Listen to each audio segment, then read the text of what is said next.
بسم اللہ الرحمن الرحیم وَلَقَدْ يَسَّرْنَا الْقُرْآنَ لِلذِّكْرِ فَهَلْ مِن مُّدَّكِرٍ۔ السلام علیکم ورحمۃ اللہ۔ الحمدللہ وکفیٰ وسلام علی عبادہ الذین اصطفیٰ، اما بعد فاعوذ باللہ من الشیطان الرجیم، بسم اللہ الرحمن الرحیم۔ یا ایہا الذین آمنوا لا تتخذوا اليہود والنصارى اولیاء بعضهم اولیاء بعض ومن یتولہم منکم فإنہ منہم ان اللہ لا یہدی القوم الظالمین۔ سورہ مائدہ کی آیت 51۔ فرمایا اللہ رب العالمین نے، اے لوگو جو ایمان لائے ہو، یہودیوں اور عیسائیوں کو اپنا رفیق نہ بناؤ، یہ آپس ہی میں ایک دوسرے کے رفیق ہیں، اور اگر تم میں سے کوئی ان کو اپنا رفیق بناتا ہے تو اس کا شمار بھی پھر انہی میں ہے، یقیناً اللہ ظالموں کو اپنی رہنمائی سے محروم کر دیتا ہے۔ یہ بات اب تک کے مطالعے میں کئی مرتبہ ہمارے سامنے آ چکی ہے۔ اس میں اللہ تعالیٰ اہل ایمان کو اس بات سے منع کرتے ہیں کہ وہ یہود و نصارہ کو اپنا ولی نہ بنائیں، انہیں اپنا دلی دوست، ایک ایسی رفاقت کہ وہ دونوں ایک ہی ہدف رکھتے ہوں، ایک ہی مقام پر ہوں، یا ان سے دلی تعلق قائم کرنا، اس سے منع کیا گیا ہے۔ اس مقام پر اور مزید اس میں گویا کہ یہ کہ زیادہ شدت پائی جاتی ہے۔ اللہ تعالیٰ نے یہاں تک بات کہہ دی ہے کہ جو اس ہدایت کو نہیں مانتا تو اس کا شمار پھر انہی لوگوں میں کیا جائے گا جن کے اندر وہ دوڑ دھوپ کر رہا ہے۔ سورہ آل عمران میں اس سے پہلے اللہ تعالیٰ یہ بات بیان کر چکے ہیں کہ اگر تم اسی روش کو اختیار کیے رہو گے تو اس کا مطلب یہ ہے کہ تم اللہ کو اپنے خلاف کھلی حجت دینا چاہتے ہو، یعنی پھر تمہارے خلاف اقدام کیا جائے، تمہارے ایمان کی نفی کر دی جائے۔ تو اسی بات کو یہاں پر گویا زیادہ زور سے بیان کیا گیا ہے، اور یہ بات بالکل واضح ہے۔ یہود و نصارہ ان کا اپنا ایک الگ ہدف ہے اور اہل ایمان کا اپنا الگ ہدف ہے، یعنی دونوں ایک دوسرے کے مد مقابل ہیں۔ اہل ایمان کی ذمہ داری یہ ہے کہ وہ اللہ کے دین کو جسے انہوں نے قبول کر لیا ہے، اسے دنیا میں نافذ و قائم کرنے کی جد و جہد کریں گے۔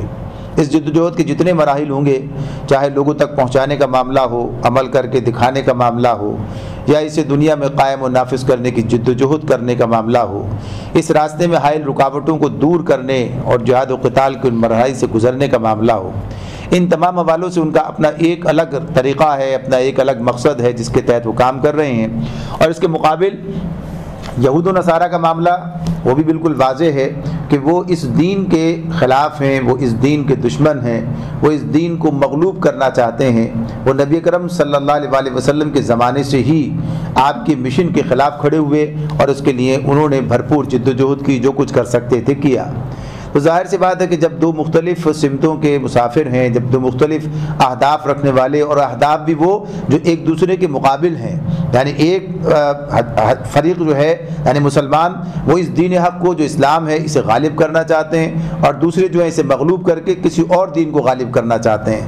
اللہ رب العالمین نے یہ بات قرآن مجید میں کھول کر بیان کی ہے، لہذا اس اعتبار سے کوئی منطقی ربط نہیں بنتا، کوئی جواز نہیں بنتا کہ جس کی بنیاد پر یہ سوچا جا سکے کہ دو متقابل اہداف رکھنے والے ان کے دل ایک دوسرے کے ساتھ مل جائیں، یا ان کے اہداف ایک دوسرے کے ساتھ مل جائیں، یا گویا کہیے کہ وہ ایک دوسرے کی دلی رفاقت اختیار کر لیں۔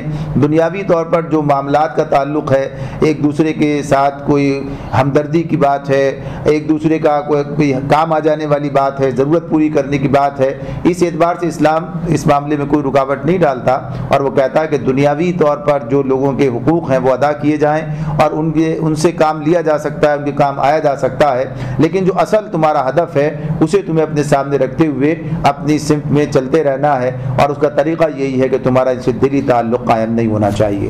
تو اس اعتبار سے اس بات کو مختلف مقامات پر واضح کیا گیا ہے تو یہاں پر اللہ تعالیٰ پھر یہ بات دہراتے ہیں اور ساتھ ہی ساتھ یہ کہتے ہیں کہ اب یہ بات بھی سن لو کہ اگر تم میں سے کوئی ان کو اپنا رفیق بناتا ہے تو اس کا شمار بھی پھر انہی میں ہوگا. وَمَن يَتَوَلَّهُم مِّنكُمْ فَإِنَّهُ مِنْهُمْ. یہ ایک ایسی بات ہے کہ اگر کوئی آدمی اللہ سے اپنے تعلق کو توڑ کر یا اہل ایمان سے اپنے تعلق کو توڑ کر یہود و نصارہ کے ساتھ تعلق نبھانا چاہتا ہے تو پھر اس کی ضرورت کا معاملہ بالکل ایسا ہی ہے کہ وہ ایمان کی یا تو سمجھ نہیں رکھتا یا ایمان اسے قبول نہیں ہے. اور اللہ تعالیٰ نے پھر آگے کہہ دیا کہ ظالموں کو اللہ ہدایت نہیں دیا کرتا. فَتَرَى الَّذِينَ فِي قُلُوبِهِم مَّرَضٌ يُسَارِعُونَ فِيهِمْ يَقُولُونَ نَخْشَىٰ أَن تُصِيبَنَا دَائِرَةٌ فَعَسَى اللَّهُ أَن يَأْتِيَ بِالْفَتْحِ أَوْ أَمْرٍ مِّنْ عِندِهِ فَيُصْبِحُوا عَلَىٰ مَا أَسَرُّوا فِي أَنفُسِهِمْ نَادِمِينَ. تم دیکھتے ہو کہ جن کے دلوں میں نفاق کی بیماری ہے، فی قلوبہم مرض، اللہ تعالیٰ نے مرض کی بات کی ہے، اس سے مراد کیا ہے؟ نفاق کا مرض. جن کے دلوں میں نفاق ہے، یعنی جن کے دلوں کے اندر ایمان پوری طرح سے نہیں اترا ہے، تو ظاہر اس کے جو اثرات ہیں، اس کے جو نتائج ہیں، اس کی بات ہو رہی ہے کہ تم دیکھتے ہو کہ جن کے دلوں میں نفاق کی بیماری ہے وہ انہی میں دوڑ دھوپ کرتے پھرتے ہیں، کہتے ہیں کہ ہمیں ڈر لگتا ہے کہ کہیں ہم کسی مصیبت کے چکر میں نہ پھنس جائیں، مگر بعید نہیں کہ اللہ جب تمہیں فیصلہ کن فتح بخشے گا یا اپنی طرف سے کوئی اور بات ظاہر کرے گا تو یہ لوگ اپنے اس نفاق پر جسے یہ دلوں میں چھپائے ہوئے ہیں نادم ہوں گے.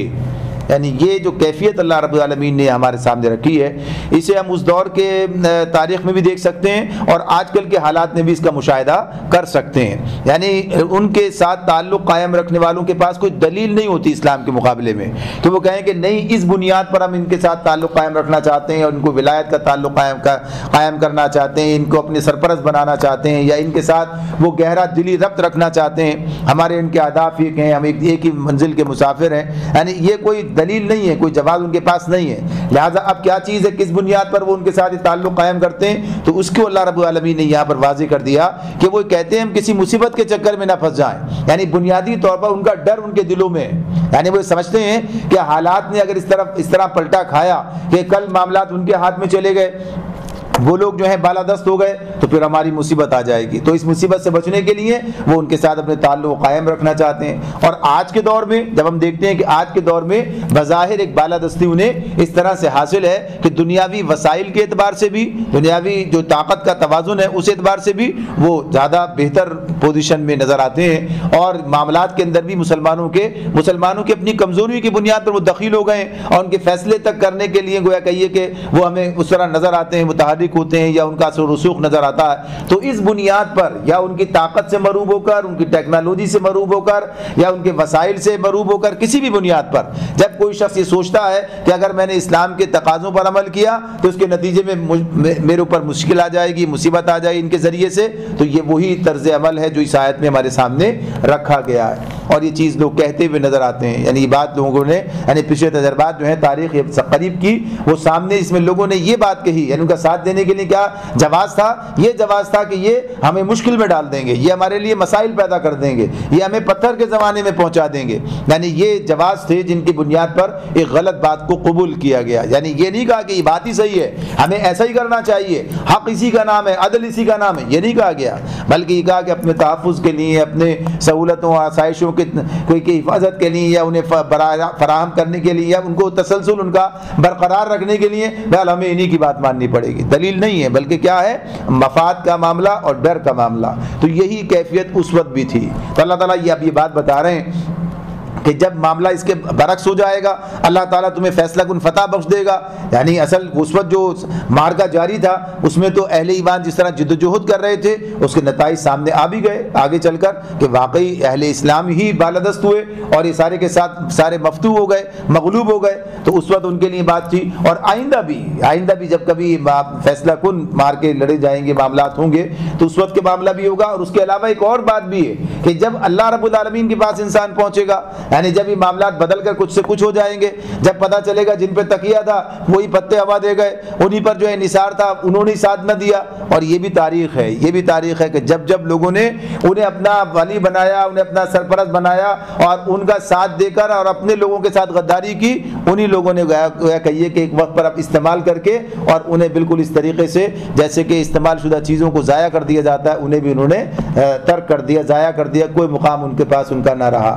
تو اس اعتبار اعتبار سے اللہ تعالیٰ بتاتے ہیں کہ اس وقت ان کے اندر ندامت پیدا ہوگی، یعنی جب اللہ تمہیں فیصلہ کن فتح بخشے گا یا اپنی طرف سے کوئی اور بات ظاہر کرے گا، یعنی ایسی چیز سے بہرحال حقیقت واضح ہو کر سامنے آ جائے، تو یہ لوگ اپنے اس نفاق پر جسے دلوں میں چھپائے ہوئے ہیں نادم ہوں گے، اور پھر وَيَقُولُ الَّذِينَ آمَنُوا أَهَؤُلَاءِ الَّذِينَ أَقْسَمُوا بِاللَّهِ جَهْدَ أَيْمَانِهِمْ إِنَّهُمْ لَمَعَكُمْ حَبِطَتْ أَعْمَالُهُمْ فَأَصْبَحُوا خَاسِرِينَ۔ اور اس وقت اہل ایمان کہیں گے کہ یہ وہی لوگ ہیں جو اللہ کے نام سے کڑی کڑی قسمیں کھا کر یقین دلاتے تھے کہ ہم تمہارے ساتھ ہیں، ان کے سب اعمال ضائع ہو گئے اور آخرکار یہ ناکام و نامراد ہو کر رہے۔ یعنی وہاں تو اس وقت صورتحال یہی تھی کہ انہیں اہل ایمان کے اندر بھی اپنا شمار کرانا تھا، یعنی کھلم کھلا علی الاعلان کام نہیں ہو سکتا تھا۔ آج اہل ایمان اس سطح پر، اس مقام پر پہنچ گئے ہیں کہ گویا اب یہ کوئی شرم کی بات ہی نہ رہی کہ اب ہم کس کے ساتھ ہیں، یعنی علی الاعلان لوگ جو ہیں یہود و نصارہ کے ساتھ ہوتے ہیں، ان کے ایمان پر کوئی حرف وہ محسوس نہیں کرتے۔ اللہ رب العالمین فرماتے ہیں کہ ایسے لوگ جو کچھ اعمال نیک اعمال بھی کرتے ہیں اسلام کے دائرے میں رہتے ہوئے، تو ان کے وہ اعمال ضائع ہو جائیں گے، حبطت اعمالہم، ان کے اعمال ضائع ہو جائیں گے، اور وہ بالآخر کیا ہوگا؟ خسارہ پانے والوں میں سے ہو جائیں گے۔ اعمال اسی کے حبط ہوتے ہیں جس کے پاس کوئی عمل ہو، عمل ہی نہیں ہے تو حبط ہونے کا کیا سوال پیدا ہوتا ہے؟ اور اعمال کون سے حبط ہوتے ہیں؟ برے اعمال حبط ہونے کا سوال ہی نہیں، نیک اعمال۔ یعنی ضائع کون سی چیز ہوتی ہے؟ جو آدمی کے پاس وہ ضائع ہو گیا، تھا ہی نہیں کچھ تو ضائع کیا ہوگا؟ یعنی جس کے پاس کوئی چیز ہوتی ہے، یعنی کوئی عمل ہوتا ہے، کوئی سرمایہ ہوتا ہے، پھر وہ کہتا ہے کہ سرمایہ ضائع ہو گیا، سرمایہ جو ہے بیکار ہو گیا، اس کی بات ہوتی ہے۔ تو یہ اعمال کا جو حبط ہونا ہے یہ انہی لوگوں کی بات ہوتی ہے کہ ان کے پاس کوئی نہ کوئی یعنی نیکی کا سرمایہ کسی نہ کسی درجے میں، کچھ اعمال انہوں نے ایسے کر رکھے ہوتے ہیں جنہیں وہ نیکی سمجھ کے کرتے ہیں اور وہ نیکی شمار کیے جا رہے ہوتے ہیں، لیکن یہ عمل جو طرز عمل اللہ تعالیٰ نے بتایا کہ یہ جو اللہ کی نافرمانی کا ہے اور بغاوت کا اور غداری کا ہے، اس عمل کے نتیجے میں ان کے وہ اعمال بھی ضائع ہو جاتے ہیں، کوئی فائدہ انہیں اس کا حاصل نہیں ہوتا۔ یا ایھا الذین آمنوا من یرتد منکم عن دینہ فسوف یأتی اللہ بقوم یحبهم ویحبونہ اذلۃ علی المؤمنین اعزۃ علی الکافرین یجاہدون فی سبیل اللہ ولا یخافون لومۃ لائم ذلک فضل اللہ یؤتیہ من یشاء واللہ واسع علیم۔ اللہ تعالیٰ اب یہ ایک بڑا فیصلہ کن معاملہ ہمارے سامنے رکھتے ہیں اور اس انداز سے کہتے ہیں کہ اے لوگو جو ایمان لائے ہو، یا ایھا الذین آمنوا من یرتد منکم عن دینہ، اگر تم میں سے کوئی اپنے دین سے پھرتا، ارتداد کرتا ہے یعنی دین سے پھر جاتا ہے۔ اب یہاں دین سے پھرنا ظاہر ہے جس تناظر میں بات ہو رہی ہے اسی تناظر کے اندر بات رہے گی، یہاں ایسا نہیں ہے کہ کسی آدمی کا کوئی اور دین اختیار کر لینا ہے، یعنی کسی اور دین کے اندر جا کے شامل ہو جانا ہے، بھائی مسلمان تھا ہندو ہو گیا، مسلمان تھا عیسائی ہو گیا، یہ بات نہیں ہو رہی ہے۔ اصل میں جس تناظر کے اندر جو سلسلہ ہمارے سامنے جو ترتیب ہے اس میں اللہ نے کیا فرق پایا پیچھے کہ جو کوئی ان کے اندر ہی دوڑ دھوپ کرے گا اس کا شمار انہی میں ہوگا، یعنی اس کو اللہ تعالیٰ نے گویا کہ یہ کہ اپنے اہل ایمان ان کے تعلق کو کاٹ کر ان کے ساتھ شامل کیا گیا۔ تو اب یہاں پر اسے اس انداز سے یعنی واضح کیا گیا کہ کوئی شک اور شبے کی بات ہی باقی نہ رہی کہ اگر تم میں سے کوئی اپنے دین سے پھرتا ہے تو پھر جائے۔ اللہ بہت سے لوگ ایسے پیدا کر دے گا جو اللہ کو محبوب ہوں گے اور اللہ ان کو محبوب ہوگا، جو مومنوں پر نرم اور کفار پر سخت ہوں گے۔ یہاں پر یہ بات بھی واضح کر رہی ہے کہ بات کس حوالے سے ہو رہی ہے۔ بعض لوگوں نے اس کو یعنی اس آیت کو اس حوالے سے بھی لیا ہے کہ یہ آگے آنے والا جو فتنہ ارتداد تھا اس کی طرف اشارہ کیا جا رہا ہے، وہ بھی اپنی جگہ پر رہے گا۔ آیات جب جس پر اس کا انطباق ہو جائے وہ اپنی جگہ رہیں گی، اس لیے کہ یہ تو جیتے جاگتا قرآن ہے، اس کا معاملہ تو ہر دور کے اندر یہ ایسے کردار نظر آئیں گے کہ ہم کہیں گے تو لگتا ہے آج کے لیے نازل ہو رہی ہے، تو آج کے لیے بھی وہ ہدایت ہے اور کل جو گزرا وقت اس کے لیے بھی تھی۔ تو جس تناظر میں جس سلسلہ ترتیب میں یہ بات آ رہی ہے اس میں تو بات وہی چل رہی تھی، تو اسی حوالے سے کہا کہ اگر کوئی نہیں مانتا یعنی وہی روش اختیار کر کے رکھتا ہے جس سے منع کیا جا رہا ہے، یہاں تک کہہ دیا گیا کہ ان کا شمار انہی میں ہے، پھر اس کے باوجود یہی کام کرتا ہے، تو اللہ تعالیٰ کو تو کسی کی کوئی غرض نہیں ہے، اللہ تو بڑا بے نیاز ہے، یعنی وہ کہا چلو بھائی نہیں مانتے بلاخر رکھنا تو ہے ہی اپنے ساتھ، کیا کیا جائے، ہم ہی اپنی بات واپس لے لیتے ہیں۔ تو ایسا نہیں ہے، اللہ رب العالمین تو بڑا یعنی اس کے جو عزیز و حکیم ہے اور یہ قوی و عزیز ہے، ہر اعتبار سے اس کی طاقت بالا تر ہے، تو وہ تو لوگوں کو سمجھاتا ہے ان کے مفاد میں، نہیں سمجھتے تو اپنے نقصان کرتے ہیں۔ تو یہاں پر یہی بات کہہ دی کہ نہیں مانتے تو ہے وہ نہ مانے. تو اسے اس انداز سے کہا گیا کہ اگر کوئی اپنے دین سے پھرتا ہے تو پھر جائے. یہ دین سے پھرنے کے مترادف بات ہے جو یہ طرز عمل ہے جس کی بات طرف اشارہ کیا جا رہا ہے کہ تمہیں نہیں کرنا. اور پھر اس کے بعد اللہ تعالیٰ جو بات کہتے ہیں کہ ان کی جگہ اللہ کس کو لے کر آئے گا, یعنی یہ کام دنیا میں چلتا رہے گا جب تک اللہ کا نظام اللہ نے چلانا ہے. اللہ نے جو چیز طے کر رکھی ہے قیامت کے آنے تک جو معاملات چلیں گے. تو اس اعتبار سے یہ ایسا نہیں کہ بس کام انہی کے پاس یہ رک گیا تو رک گیا, ختم ہو گیا, اب بس یہی امت ہے. امت تو اپنی جگہ پر آخری ہے, لیکن اسی امت میں بے شمار لوگ آتے جاتے رہیں گے. اللہ تعالیٰ اور لوگ لے کر آئے گا. اور دیکھیے کیسے کیسے لوگ گئے, کیسے کیسے لوگ آ گئے.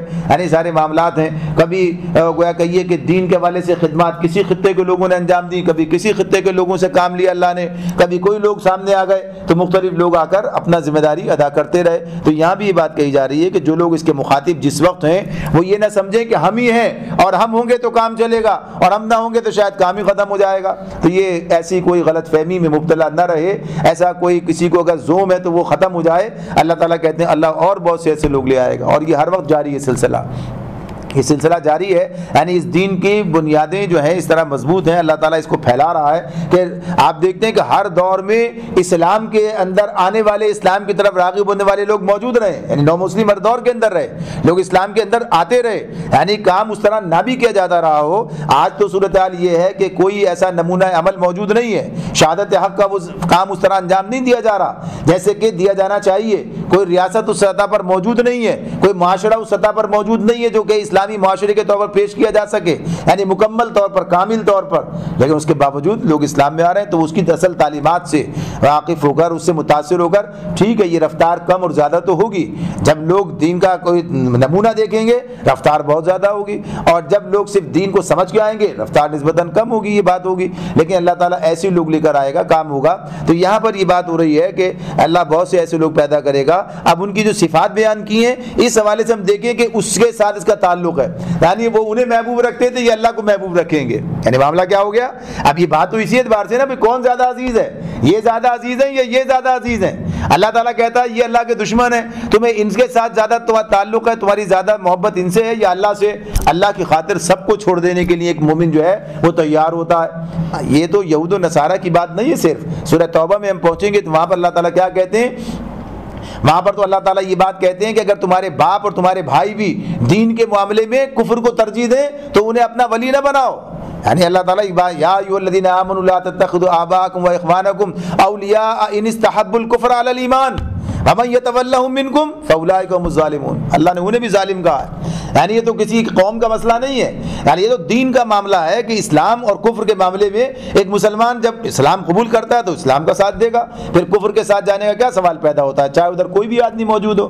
تو یہاں تو صرف عیسائی یہودیوں کی بات ہو رہی ہے, وہاں تو اللہ نے باپ بھائیوں کی بات کر دی ہے. یعنی خود اپنے ہی لوگوں کی بات کر دی ہے کہ اگر وہ ایمان کے مقابلے میں کفر کو ترجیح دیں تب بھی پھر ان کا معاملہ الگ, تمہارا معاملہ الگ. اور یہ کر کے دکھایا اہل ایمان نے.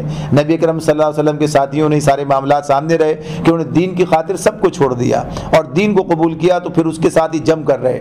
تو اس اعتبار سے یہ کہا گیا کہ اب ان کی محبت کس کے ساتھ ہے. یہ ساری محبتیں سب پامال سب اس کے ختم ہو جائیں گی اگر اس کے مد مقابل آ جائیں, ورنہ اس کے تحت رہیں گی. اصل محبت اللہ سے ہوگی. تو کہا کہ وہ اللہ کو سے محبت کریں گے اور اللہ ان سے محبت کرے گا. یعنی یہ دو طرفہ معاملہ ہے. یعنی اللہ بھی محبت کرتا ہے, لیکن کن سے محبت کرتا ہے کہ جو اس سے محبت کرتے ہیں. ظاہر یہ بات تو بالکل منطقی ہے, اور اس معاملے میں بندے کو ہی اللہ کی طرف جو ہے راغب ہونا ہے. اللہ تعالیٰ تو نے تو احسان جو اس پر کیے ہیں, یعنی اس کا تو معاملہ کیا ہے. دیکھیے آغاز یہ ہم کہیں اللہ بڑا اس کی طرف سے, تو اس نے کیا کام کیا.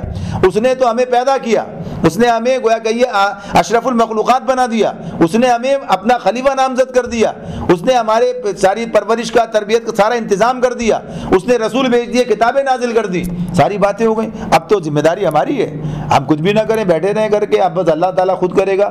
تو اس نے تو سارے کام کیے. ان انعامات کو پا کر اپنے منعم کو پہچاننا اور اس کا اپنے محسن کو پہچان کر اس کے احسان کو ماننا, شکر گزار ہونا. اب یہ تو اہل ایمان کی ان لوگوں کی ذمہ داری ہے.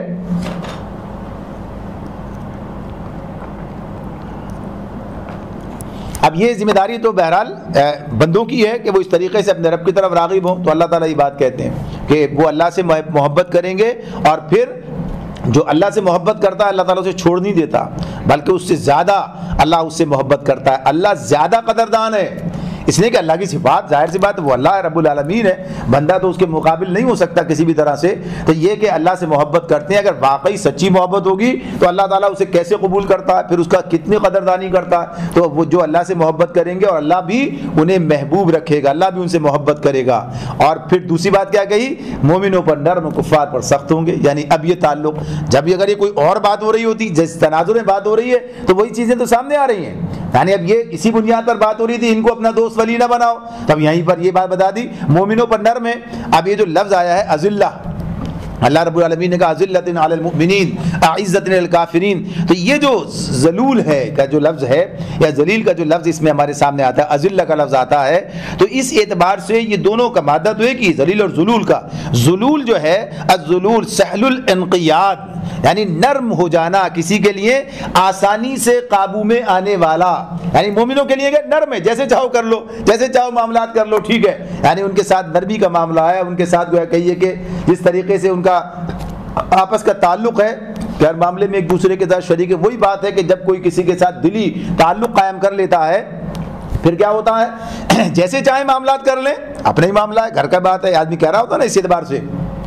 لیکن جب دشمنوں کا معاملہ ہوتا ہے تو کیا ہوتا ہے، آدمی ہوشیار رہتا ہے. آدمی کیا ہوتا ہے، وہاں بھی کوئی زیادتی نہ کرے تب بھی کیا ہوتا ہے، ہوشیار رہتا ہے. وہاں یہ نہیں کہتا بھائی ٹھیک ہے جیسے آپ کا دل چاہے ویسے کر لیں، مگر سوچنے سمجھنے کے بعد ہی کچھ ہوگا. ایسے نہیں، پہلے معاملہ دیکھا جائے گا، اس کے پرکھا جائے گا، اس کے بعد ہوگا معاملہ.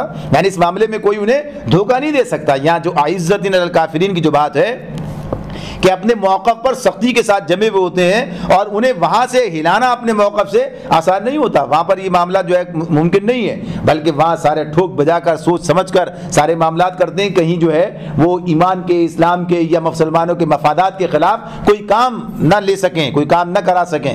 لیکن یہاں پر جو معاملات ہیں یہاں اس اعتبار سے مومنوں کے ساتھ میں وہ اپنے مفاد کو بھی قربان کر دیتے ہیں اور اہل ایمان کے ساتھ جو ہے معاملات کرنے میں، ان کے ساتھ تعلق برتنے میں، قائم رکھنے میں ہر طرح کی قربانی دینے کے لیے تیار ہوتے ہیں. تو اس اعتبار سے اللہ نے یہ بات کئی مقامات پر ہمارے سامنے رکھی ہے. سورہ فتح میں بھی ہمارے سامنے آئے گی، اس سے پہلے بھی گزر چکی ہے. تو یہ بتایا کہ یہ دو الگ الگ تعلق ہیں جنہیں بہرحال اپنے سامنے رکھنا اہل ایمان کی ذمہ داری ہے. لیکن یہ اسی وقت ہوتے ہیں جب مسلمان واقعی ایک اجتماعیت کا حصہ ہوتے ہیں. اصل مسئلہ تو یہ پیدا ہو گیا ہے کہ آج مسلمانوں کے اندر جو کہیے کہ جو خرابیاں پیدا ہو گئی ہیں، جو زوال کے معاملات ہیں، اس میں ایک بڑا سبب اس بات یہ بھی ہے کہ آج مسلمانوں کے اندر سے اجتماعی زندگی کا تصور ہی مٹ گیا. یعنی وہ تصور ہی نہیں کہ اجتماعی زندگی بھی ہوگی، کوئی آپس کے تعلقات بھی ہوں گے، کوئی زیادہ سے زیادہ معاملات ہوتے ہیں تو کیا ہیں، یعنی وہی صلہ رحمی کی بات ہو جاتی ہے، خاندان کی بات ہو جاتی ہے، قبیلے برادری کی بات ہو جاتی ہے. لیکن مسلمانوں کی بنیاد پر وہ الجماعت کا وہ تصور، ایک تو اسی کا معاملہ سب سے پہلے، اور پھر وہ الجماعت کو قائم کرنے کے لیے جو جد و جہد کرنا، اس جد و جہد کا تصور، اور پھر اس جد و جہد کے لیے اجتماعی جد و جہد کا تصور، اجتماعیت کا معاملہ، اس اجتماعیت کے لیے قربانی دینے کا معاملہ. یعنی سب چیزیں تو پھر سارے معاملات ہیں. دین کو پوری طرح سمجھنا، تو یہ ساری چیزیں اسی وقت ہوتی ہیں جب دین کی وہ سمجھ اور شعور لوگوں کے اندر پیدا ہوتا ہے، ورنہ یہ باتیں ان کی سمجھیں اس طرح آسانی سے نہیں آتی ہیں. تو اسی لیے ان تمام چیزوں کو اس تناظر کے اندر سمجھنا کہ جو اس وقت ہمارے سامنے تو اور اب ہم سے مطالبہ ہے. تو ایک مسلمان کے لیے یہ بات ضروری ہے کہ وہ ایک اجتماعی زندگی بسر کرے، اجتماعیت کا حصہ بنے. ظاہر ہے کہ آج الجماعت قائم نہیں ہے، یعنی وہ خلافت کا وہ نظام کہ اس کے اندر ایک جماعت مسلمانوں کی ہے، الجماعت جسے کہا جاتا ہے، جس کے باہر کفر ہوتا ہے. تو اب وہ الجماعت قائم کرنا، یعنی وہ نظام قائم کرنا، یہ ذمہ داری ہے، لگیں اس کے لیے. لیکن یہ جد و جہد جو ہے یہ بھی اجتماعی ہوگی، مسلمانوں کو اجتماعی طور پر یہ کام کرنا ہوگا. اور باقی اور بھی جتنے کام ہیں اس کے اندر بھی ایک اجتماعیت کا تصور موجود رہنا چاہیے، اور اس کے اندر پھر یہ کیفیت ان کی ہوگی. اور پھر تیسری بات جو اللہ نے بتائی وہ کیا ہے، یجاہدون فی سبیل اللہ، یجاہدون فی سبیل اللہ، جو اللہ کی راہ میں جد و جہد کریں گے. پہلی بات کیا ہو گئی کہ اللہ سے محبت کریں گے، اور پھر اللہ تعالیٰ ان سے محبت کریے، اللہ کی طرف سے. ہمارا کام کیا ہے، اللہ سے محبت کرنا، ہمارا کام یہ ہے. یعنی اس اعتبار سے کہ ہم اللہ کو پہچانیں، اس کی معرفت، اس کا تعلق اس نوعیت کا بنے کہ وہ محبت پیدا ہو جائے دلی. اور اس کے بعد پھر دوسری بات کیا ہے، پھر یہ کہ مومنوں کے ساتھ تعلق کی بات ہو گئی کہ اس طرح کا ہونا چاہیے، مومنوں اور کافروں کے درمیان کیا فرق ہے. اور تیسری بات کیا گئی کہ اللہ کے راستے میں جہاد کریں گے، جد و جہد، یجاہدون فی سبیل اللہ. اب یہ جو بات اس کے اندر ہے، ظاہر ہے کہ اب یہ تو جس مقصد کے لیے مجتمع ہوئے ہیں، جو کام کر رہے ہیں، یہی وہ چیز تو ہے جو دونوں کو الگ الگ کرتی ہے۔ اگر کوئی کام کرنا ہی نہیں ہے، دونوں ایک ہی طرح سے زندگی بسر کریں گے، بھائی نہ ان کا کوئی ہدف نہ ہمارا کوئی ہدف، دنیا میں آسانیاں تلاش کرنا اور مزے کرنا اور عیاشی کی زندگی گزارنا اور مل جل کر بہرحال کچھ سہولتیں حاصل کر لینا، کوئی دنیا چلانے کے نظام بنا لینا، ان کے بھی پیش نظر ہمارے بھی پیش نظر، پھر تو ایک ہی مقام ہے۔ لیکن جن کے لیے معاملہ یہ ہو کہ اللہ کے دین کو غالب کرنا ہے تو معاملہ ہی بالکل الگ ہو جائے گا، اہداف ہی بدل جائیں گے، راستے ہی بدل جائیں گے، تمام چیزیں تبدیل ہو جائیں گی۔ تو یہ کیا ہے؟ یجاہدون فی سبیل اللہ۔ اب یہاں پر ہمیں اس بات کو بھی سامنے رکھنا چاہیے، جیسے اللہ تعالیٰ یہ بات کہہ رہے ہیں کہ اے لوگوں جو ایمان لائے ہو، اگر تم میں سے کوئی اپنے دین سے پھرتا ہے تو پھر جائے، اللہ ایسے لوگوں کو لے کر آئے گا کہ جن کی یہ صفات ہوں گی، یعنی یہ صفات گویا اللہ کو مطلوب ہے، یعنی ایسے لوگ اللہ کو چاہیے۔ تب ہمیں کیا دیکھنا ہے، کیا کرنا چاہیے؟ یہ صفات اللہ ہم ہیں، ہم موجود ہیں، ہم اپنے اندر یہ صفات پیدا کرنے کے لیے تیار ہیں، ہمارے اندر کوئی کمی ہے تو ہم اسے دور کریں گے، اب ہم اپنے اندر یہ صفات پیدا کریں گے، آپ ہمیں موقع دیجئے، ہمیں رکھیے اس مقام پر اور ہمیں کامیابی سے ہمکنار کر دیجئے۔ تو یہ اس تناظر میں بھی ہمیں اپنے سامنے رکھنی چاہیے، اللہ سے محبت کرنے کی بات، اور پھر یہی کہ مومنوں کے ساتھ صحیح تعلق، کافروں کے معاملے میں صحیح طرز عمل، اور پھر اس کے بعد اللہ کے راستے میں جد و جہد کرنا، جہاد کرنا، اس کے دین کو غالب و نافذ قائم کرنے کی جد و جہد میں لگے رہنا۔ اور پھر یہ بات چوتھی سامنے آ رہی ہے، کیا؟ ولا یخافون لومۃ لائم، ولا یخافون لومۃ لائم۔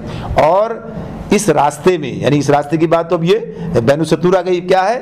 لا یخافون لومۃ لائم، کسی ملامت کرنے والے کی ملامت سے نہیں ڈریں گے، کسی ملامت کرنے والے کی ملامت سے نہیں ڈریں گے۔ یہ بات جو ہے اپنی جگہ بڑی اہمیت کی حامل ہے، اس لیے کہ بعض اوقات جو کہتے ہیں کہیں سے نہ ڈسے جا سکے تو یہاں آ کر جو ہے شکار ہو گئے۔ تو اس معاملے میں یہ کیفیت کہ انسان دشمن کا مقابلہ کر لیتا ہے لیکن اپنوں کے وار نہیں سہ پاتا، ان کے آگے ڈھیر ہو جاتا ہے۔ یعنی یہ کہاں سے ہوتی ہے؟ یہ جو ملامت ہے کہاں ہوتی ہے؟ ملامت وہ کیا کریں گے؟ وہ تو کرتے ہی رہیں گے، ان کے ساتھ تو معاملہ یہ دشمنی ہے، یعنی جس کے ساتھ، جس کے مد مقابل جسے کھڑا ہے آدمی، یعنی باطل کے، کفر کے، اس کے ساتھ میں شیطان کے، تو اللہ کے اس کا معاملہ تو اپنی جگہ پر ہے، اس کی ملامت کا تو مسئلہ ہی نہیں ہے۔ ملامت کہاں ہے؟ ملامت تو اپنے جیسے لوگوں کے ساتھ ہے، اپنے دوستوں احباب کے ساتھ، گھر والوں کے ساتھ، خاندان والوں کے ساتھ۔ یہ کیا کام کر لیا انہوں نے؟ یہ کیا کس چکر میں پڑ گئے؟ یہ کیا دھندا شروع کر دیا؟ اب بھائی مولوی بن گئی ہے تو یہ کس چکر میں پڑ گئے؟ انہوں نے اپنے بال بچوں کو چھوڑ دیا، انہوں نے یہ کام چھوڑ دیا۔ حالانکہ چھوڑنا تو جو ذمہ داری ہیں اس کا تو کوئی تصور ہی نہیں ہے چھوڑنے کا۔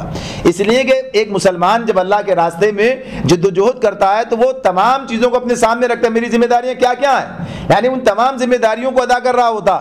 یہ بات ہے کہ بعض خاص مواقع آ جاتے ہیں، خاص مراحل آ جاتے ہیں کہ جہاں کہیے کہ کسی عظیمت کا مطالبہ ہو رہا ہوتا ہے تو وہ سبھی کے لیے ہوتا ہے، یعنی چاہے وہ مسلمان بیوی ہو، مسلمان بچے ہو، مسلمان سبھی کر رہے ہوتے ہیں خاص مواقع، ورنہ عام حالات کے اندر کیا ہے؟ وہ سارے کام کر رہے ہوتے ہیں، بچوں کو بھی دیکھ رہے ہوتے ہیں، بیوی کو بھی دیکھ رہے ہوتے ہیں، گھر کے معاملات بھی کر رہے ہوتے ہیں، صلہ رحمی، یہ سب کام بھی کر رہے ہوتے ہیں، اپنی جگہ پر ہیں۔ لیکن یہ کام جو کرتے ہیں اس کے نتیجے میں کیا ہے؟ ان کے غلام نہیں بنتے، یعنی جیسے کہتے ہیں نا، انسانی بات کہتا ہے کہ ہاں بھائی ٹھیک ہے بھائی، یہ ہمارے تو پیش نظر بیوی بچے ہیں، ان کی خدمت کر لیں، بڑا کام ہو جائے گا، یہ اللہ نے یہ ذمہ داریاں دے رکھی ہیں، ٹھیک ہے، اللہ نے ذمہ داریوں میں سے ایک ذمہ داری یہ بھی دے رکھی ہے، لیکن یہ مطلب نہیں ہے کہ بس یہی سب کچھ ہے اور کچھ نہیں ہے، یعنی اس کا مقام اپنی جگہ پر ہے، باقی کام اپنی جگہ پر ہے، تو وہ کام بھی اپنی جگہ انجام دینے ہیں۔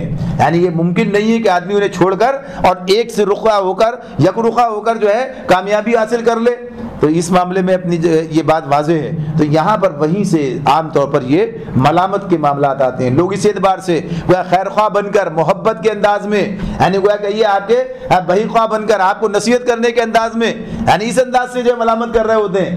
تو یہ تمام چیزوں کو بھی سمجھنا، اس لیے کہ بیرونی جو معاملات ہیں، جو دشمن کا معاملہ ہے اور اس کی طرف سے جو تکلیفیں آتی ہیں، مصائب آتے ہیں، ان کے مقابلے میں دوستوں، احباب اور رشتہ داروں اور قریب کے لوگوں کے حوالے سے بھی یہ چیزیں سامنے آتی ہیں کہ وہ لوگوں کو ملامت کرتے ہیں۔ اچھا، ملامت کرنے کے بہت سارے انداز ہوتے ہیں، ایک دو چیزیں نہیں ہیں صرف یہی چیزوں، بلکہ لوگ جہاں جس مقام پر کھڑے ہوتے ہیں، یعنی جو لوگ اپنے سابقہ مقام پر کھڑے، کچھ جاہلیت ہے، یعنی آپ دیکھتے ہیں لوگ مختلف رسومات کے اندر مبتلا ہیں، لوگ مختلف قسم کی بدعات کے اندر مبتلا ہیں۔ اب اگر کسی کو جو ہے اللہ نے سمجھ عطا کر دی، یعنی دین کی سمجھ آ گئی، اب صحیح راستے پر آ گئے، اب لوگ کیا کہیں گے؟ اب تمہارا کیا حال ہے؟ آپ تمہارے ابا ہمیشہ یہ کرتے رہے، اب تمہارا معاملہ کیا رہا؟ تم نے یہ کام کر دیا۔ یعنی ملامت ہے یہ بھائی۔ اگر معاملہ یہ ہے کہ بات صحیح کیا ہے غلط کیا ہے، کام کیا کرنا ہے، جو صحیح ہے جو اللہ نے کہا وہ کام کرنا ہے۔ اب اگر کوئی بھی کرتا رہا تو بہرحال اگر اس کو سمجھ نہیں تھی اس کا معاملہ اللہ کے ساتھ ہے، یعنی اس معاملے میں کوئی بحث اور اس کا معاملہ نہیں۔ لیکن کیا یہی لوگ جو ہے ملامت کرنے کا یہ انداز بھی ہوتا ہے، تم تو بدل گئے، سب کچھ چھوڑ دیا، وہ سارے معاملات، وہ ساری چیزیں، وہ آباء و اجداد سے ہوتے ہوئے آئے ہوئے معاملہ، تو یہ تمام چیزیں بھی اسی لومۃ اللائم کے اندر ہی آ جاتی ہیں۔ تو اس معاملے میں یہ اس سے انسان کا ہوشیار رہنا اور سمجھنا کہ اس معاملے میں وہ کوئی شکار نہ ہو جائے، ورنہ یہ کہ دیکھو لوگ کیا کہیں گے۔ بعض لوگ یہ کہتے ہیں بات تو صحیح ہے آپ کی، لیکن بہرحال سارے لوگ جو ہے نا میرا جینا حرام کر دیں گے، ایسے لوگ اس انداز سے بات کرتے ہیں، یعنی لوگ جو ہیں گھر والے باہر والے یہ لوگ جو ہیں برادری والے میرا جینا حرام کر دیں گے، مشکل کر دیں گے میرے لیے، میں اس راستے کو چھوڑ نہیں سکتا جس پر اسی پر رہوں گا۔ تو یہ بات اپنی جگہ پر ہے کہ بہرحال یہ عزیمت تو اختیار کرنی پڑے گی، غلط راستہ ہے چھوڑنا ہی پڑے گا۔ تو یہ اللہ کے راستے میں چاہے وہ جس مرحلے کے اندر بھی یہ کیفیت ہو تو ولا یخافون لومۃ لائم، کسی ملامت کرنے والے کی ملامت سے نہ ڈریں گے۔ ذالک فضل اللہ یؤتیہ من یشاء، یہ اللہ کا فضل ہے، یہ اللہ کا فضل ہے، جسے چاہتا ہے عطا فرماتا ہے۔ واللہ واسع علیم، اللہ وسعت والا اور علم والا ہے، وسیع ذرائع کا مالک ہے، سب کچھ جانتا ہے۔ آپ دیکھیے فضل کسے کہتے ہیں، دو الفاظ استعمال ہوتے ہیں، ایک فضل کا استعمال اللہ کا فضل ذالک فضل اللہ، ایک ہوتا ہے اس کے مقابلے میں ایک اور لفظ استعمال ہوتا ہے اجر، اجر، اس میں اللہ تعالیٰ کہتے ہیں کہ ان کو جو ہے اجر ملے گا، ان کو اس کا بدلہ ملے گا۔ انما یوفی الصابرون اجرہم بغیر حساب، یعنی اللہ نے یہ کہا، یا یہ کہا کہ تم جو ہے قیامت کے پورے پورے اپنے بدلے اجور یعنی پانے والے ہو، یہ کہا۔ تو اجر کیا ہوتا ہے؟ بدلہ ہوتا ہے، کمائی، کسب، یعنی آدمی نے جو کام کیا اس کا بدلہ مل گیا، چاہے بڑا چڑھا کر دیا وہ الگ بات ہے، لیکن کام کا بدلہ بڑا چڑھا کر دے دیا۔ اور فضل کیا ہوتا ہے؟ یہ وہ اس کے بنیاد پر نہیں ہوتا ہے، یعنی اجر کے برابر بنیاد پر تم نے کمائی تمہاری تھی، بلکہ یہ اللہ کی طرف سے ہوتا ہے اضافی طور پر، یہ الگ بات ہے، یعنی یہ فضل جو ہے یہ اللہ کا فضل ہے۔ تو اللہ سے اس کا فضل مانگنے کی بات کی ہے نا، اللہم انی اسألک من فضلک واسأل اللہ من فضلک، اللہ نے خود کہا کہ اللہ سے اس کا فضل مانگتے رہو، اور ہم نے کہا اللہم انی اسألک من فضلک، میں اللہ سے اس کا فضل طلب کرتا ہوں۔ تو اس معاملے میں یہ کیا کہ یہ جو چیزیں انسان کو ملتی ہیں، جو چیزیں پیدا ہوتی ہیں اس کے اندر خصوصیات، خوبیاں، تو یہ اللہ کا فضل ہے، یعنی اس کو آدمی ان چیزوں کو کوئی بے وقت چیز نہ سمجھے، یہ بڑی یہ کیا بات ہوئی، کوئی ایسی خاص باتیں تو بڑی باتیں ہیں یہ، یعنی کسی کے آدمی کا اللہ سے اللہ کو محبوب بنا لینا آسان بات ہے یہ، یعنی آدمی یہ اللہ کو کسی کو توفیق دے، کتنے لوگوں کو توفیق ملی ہے آج، یہ ذرا سوچیے آپ، اور کسی کو ملی ہے تو کتنا اللہ کا احسان ہے کہ اسے یہ توفیق مل گئی ہے اسے، تو اس کو اس توفیق پر اللہ کی طرف سے احسان مند ہونا چاہیے اللہ کا، اور اس پہ بڑا کہیے خوش ہونا چاہیے اس بات کے اوپر اللہ نے اسے یہ عطا فرما دیا۔ اور یہ تمام صفات جو اللہ نے اپنے محبوب بندوں کی بیان کی، جن سے اللہ بھی محبت کرے گا، تو یہ اگر آدمی کو اس طرف رغبت ہو جائے، خیال ہو جائے، توفیق مل جائے تو بڑا فضل ہے اللہ کا۔ تو یہ فضل کی بات ہے، تو اس اعتبار سے اللہ بڑی وسعت والا علم والا ہے، یعنی جو اس کے اپنے آپ کو مصداق بناتا ہے، جو اس طرف آتا ہے اللہ اسی کو یہ سب کچھ عطا فرماتا ہے، اور اس کے فوائد بھی پھر وہ حاصل کرتا ہے۔ تو اللہ کے پاس نہ دینے کی کمی ہے اور علم بھی پورا رکھتا ہے، کوئی آنا چاہتا اسے پتہ ہی نہ چلے، صاحب انہوں نے بڑی محنت کی، بڑی کوشش کی، بڑی خواہش تھی، بڑا اس کے لیے انہوں نے جو ہے کہیے کہ دعائیں کی اور عمل کیا، تو اگر جو کچھ بھی کرتا ہے تو اللہ کی نظر میں ہوتا ہے، اللہ اسے اس سے سوا جو ہے وہ عطا فرما دیتا ہے۔ اللہ تعالیٰ سمجھنے اور عمل کرنے کی توفیق عطا فرمائے۔